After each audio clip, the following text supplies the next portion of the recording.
Bonjour fidèles auditeurs, je vous souhaite la bienvenue dans Live Matin Info. C'est parti pour un tour complet des actualités locales et internationales. La Commission électorale indépendante CEI a publié un communiqué rendant officielle la liste définitive des 2740 candidats en lice pour les élections législatives du 27 décembre prochain.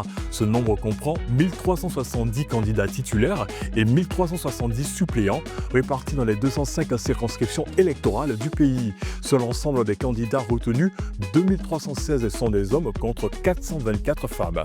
Le tribunal militaire d'Abidjan a enregistré 1250 plaintes de dénonciation, 1004 procès-verbaux et établi 800 réquisitions pour les enquêtes au cours de l'année juridictionnelle 2024-2025, selon le bilan présenté le vendredi 5 décembre par le commissaire du gouvernement, le magistrat lieutenant-colonel Kouadio Kolonjudikael, à l'état-major général des armées.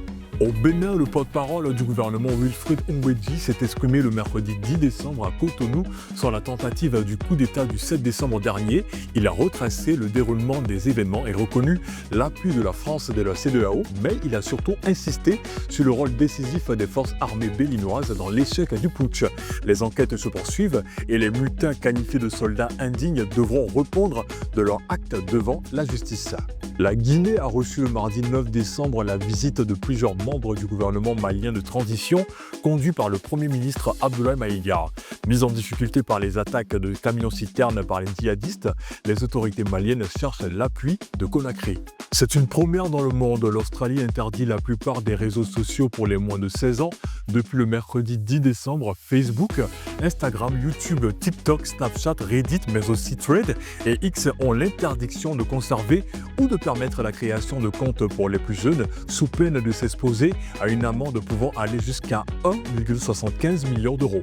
La Commission européenne a annoncé le mardi 9 décembre l'ouverture d'une enquête sur Google pour son usage de l'intelligence artificielle.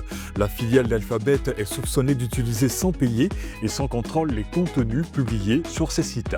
Fidèles auditeurs, merci de votre aimable attention. Continuez de nous suivre tous les jours, du lundi au vendredi de 7h à 9h dans Live Matin Info sur Live Radio 107.7 FM. L'information comme tu l'entends.